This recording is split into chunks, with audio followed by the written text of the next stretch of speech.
Hi Rich fam! Welcome back to another video. If you're new here, my name is Rich and welcome to my channel. For today's video, samahan niyo po ako mag-unbox and review ng isa na namang Pro 5S na model.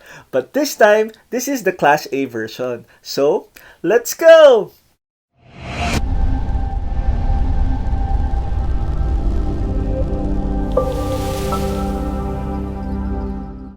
Hello mga ka-Rich fam! Kamusta kayo? By the way, maraming salamat sa mga new subscribers natin. Road to 1K subs na ba to? Anyway, for today's video, i-review naman natin ay ang Pro 5S na Class A version. If you have seen my previous video, ang nireview ko doon ay ang Pro 5S na original version. So ngayon, ang i-review naman natin ay yung Class A na medyo cheaper na version. This only goes for 399 pesos sa Shopee. Ito po ay pinadala sa akin ni Mr. Kevin ng afashionmy.ph. So I hope that you'll check their shop and I'll be putting the link of the seller on the description below. Yung original version ay may plastic seal yung box, samantalang ito ay wala. So, kung halimbawang bibili nyo to, expect it to arrive this way. So, pagbukas nyo, ganito lang yung packaging niya. Parang mga typical na mga InPods Pro versions. Anyway, let's get started with the review.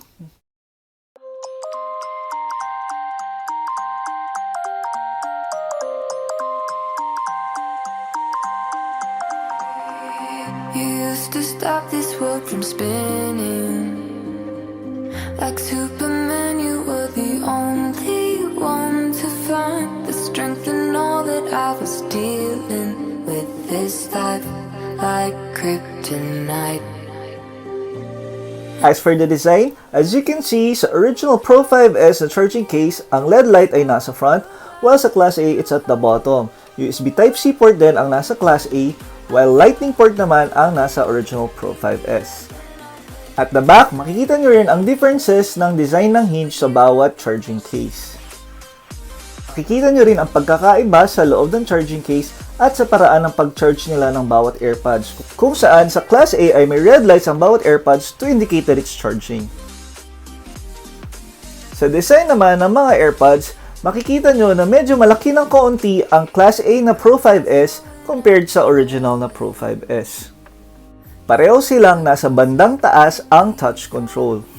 Ngunit makikita nyo na mas kurbado ang design ng Class A at meron din siyang LED light at yun ay wala sa original. Ngunit mas detalyado naman ang original when it comes to all the mesh part. Kaiba rin sila ng design sa bottom part, kung saan sa original ay parang may Lego brick na design, samantalang sa Class A ay silver or chrome. Parehong located ang mic sa ilalim, ngunit kapansin-pansin na mas maganda ang build quality ng original Pro 5S.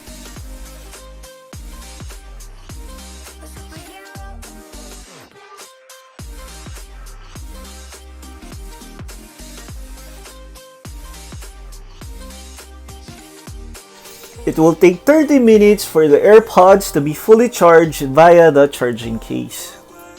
Mga red lights sa bawat AirPods ang nag-i-indicate that it's still charging. Mamamatay yan kapag fully charged na sila.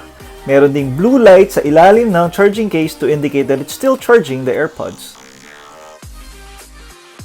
Mamatay din ang blue light na yan kapag tapos na niyang i-charge ang mga AirPods. It will take 1 to 2 hours to charge the charging case, depende sa charger nyo. Mayroong flashing red light sa ilalim ng charging case to indicate that it's charging. Mamamatay yan kapag fully charged na ang charging case.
For the Bluetooth pairing, I tried to use an iPhone to see kung meron siyang pop-up feature. Sadly, hindi siya lumabas. Pero matuloy namang lumabas yung Pro 5S sa available device. So just click that to pair it.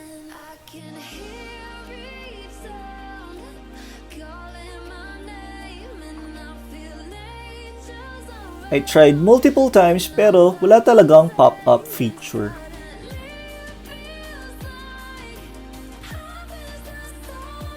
For this Class A version, you can also change the name of the Bluetooth.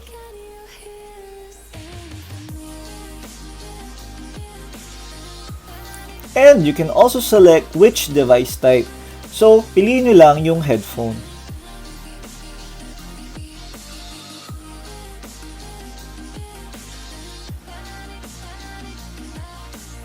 The touch control can change the volume and other multimedia functions. Wala namang noticeable lag when you're watching movies or in videos.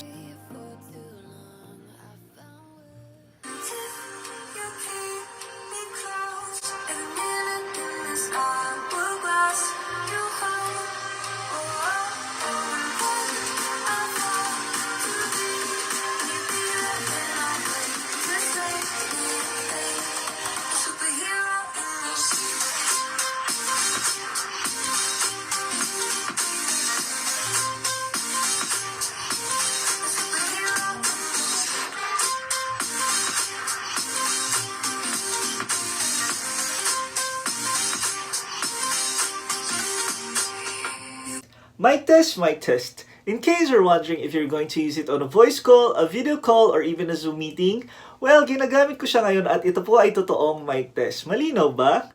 Anyway, as I've said in my previous video, maraming factors na maaaring makaapekto ng inyong mic at sound experience. Tulad ng mga interferences like Wi-Fi routers or ibang phone na may naka-Bluetooth on sa paligid ninyo, or mga TV, radyo, at iba pa. Maaari rin kayo nasa open space or nakasakay kayo sa MRT. Those interferences can affect the reception ng Bluetooth nyo. Kaya maaari siya mag-choppy-choppy or whatever. But if you're going to use it in the comfort of your own home, inside your room, then more or less, ganito ang may experience yung clarity ng mic. Here is the Pro 5S Class A version. Now, pag-usapan naman natin ang mga qualities niya na maaaring mas maganda or mas pangit compared sa original Pro 5S or even as a whole na wireless earphone. Let's start with the packaging. Sa packaging, medyo similar naman siya sa original na Pro 5S.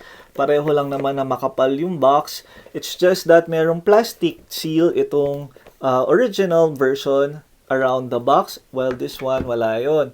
Sa loob, dun nagkakatalo kasi parang typical naman na InPods Pro packaging yung nasa loob. So, meron siya itong manipis na user manual, and then a USB Type-C cable, and then this flimsy na plastic. Now, let's talk about the design. Yung sa charging case, kasize naman siya ng original Pro 5S, pero mas mabigat talaga at mas solid build itong sa original, compare dito na parang magaan at parang yung mga typical na InPods Pro na mga previous version. Sa notification LED light din niya, nasa ilalim yun, compared sa original na nasa harap.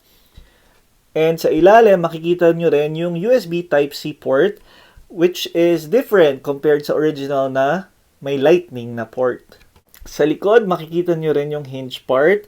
Unlike this one, mas streamline yung sa likod niya, so wala kang makikitang hinge. Hindi rin ganun ka-smooth yung hinge nitong Class A version, pero malakas naman yung magnetic lock. As for the design of the AirPods itself, maliit din siya. The length is also around 2 cm. But there are quite a lot of differences compared sa original na Pro 5S.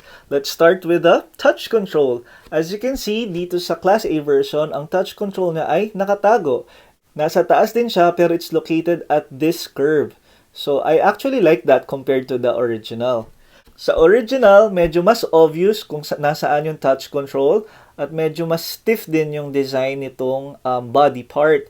But that is to be able to house a bigger battery because ang battery capacity ng original is 30 mAh compared sa 25 mAh battery capacity nitong Class A. Ang isa rin sa pagkakaiba sa design, para mas mabilis nyong ma-distinguish kung ano ang original Pro 5S sa Class A is yung bottom part. Sa original version, makita nyo na parang may Lego brick na design sa bottom part, while sa Class A version ay meron lang silver lining. Silver lining? What I mean is itong chrome part sa bottom part. Mas marami ring detail itong original version compared sa Class A version, but one great thing about the Class A version is meron siyang notification light which shows red and blue if it's searching or pairing or connected or disconnected or even power on or off. Speaking of that, it's nice na sa Class A version, you can use the touch control to turn it on and off compared sa original version na medyo automatic siya. So you have to put it back sa charging case and put it out para mag-connect siya ulit sa device ninyo. And also, sa Class A version, you can change the volume via the touch control. And you can't do that sa original version, which is quite sad. Pero pareho lang silang walang mga sensors like the proximity sensor, so hindi gumagana yung in-ear detection, and wala rin silang noise cancellation features. Maganda rin dito sa Class A version na meron siyang English voice prompt to indicate if it's power on, power off, connected or disconnected, at yung 3 modes na bass mode, pop mode, and hi-fi mode. Samantalang dito sa original version, yung English voice prompt lang ay to indicate the 3 modes, which is the hi-fi, pop, and bass. Pero when it comes to connecting or disconnecting or power on, power off, strum of guitar lang na medyo mahina, so minsan hindi nyo pa marinig. Pero dito, clear yung English voice prompt na babaeng nagsasalita. Now, let's talk about battery life. As I've said earlier, yung original version ay may mas malaking battery capacity at 30 mAh, while this Class A got 25 mAh lang. So, obviously, mas less yung time ng paggamit nyo sa kanya. I was able to use this for 3 to 4 hours lang of continuous use, and that is at 40% volume, compared sa original that lasted me 5 to 6 hours. You can also charge the AirPods directly sa charging case for about 3 times lang. And if you guys have seen my past few videos, alam nyo naman na thumbs up sa akin kapag nasa taas yung touch control. Kasi kapag ginamit nyo yung earphones at humiga kayo sa kama sideways, hindi basta-basta maaapektuhan ng pillow or ng kung ano man yung touch control. Now, let's talk about what matters most, and that is the sound quality. By the way, guys, whenever I review this kind of AirPods Pro clone or InPods Pro versions, I try to consider the price point. Kasi di ba yung mga previous versions, the InPods Pro 3 or 4, it's around 150 to 200 pesos lang, so medyo mura. As for this one, the Class A is 399 pesos and the original version is 456.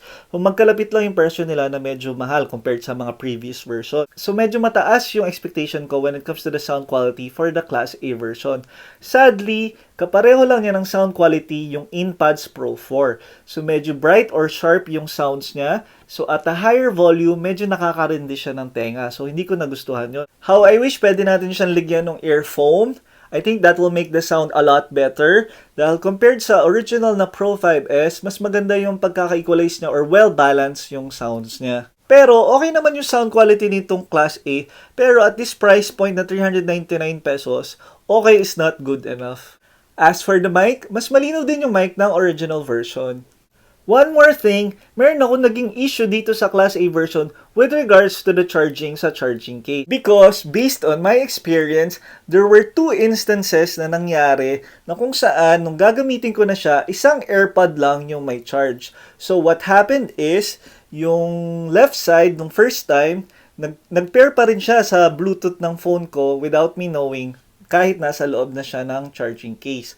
So, yung right side lang yung nag-charge. Samantalang second time naman, yung right side naman ang nag-continuously search for a device while the left side was charging. So, siya lang yung nagkaroon ng charge. So, medyo hassle talaga yun, diba? Na kailangan i-sure mo na naka-off yung Bluetooth ng phone mo, tapos naka-off din sila ng sabay bago mo ipasok sa charging case.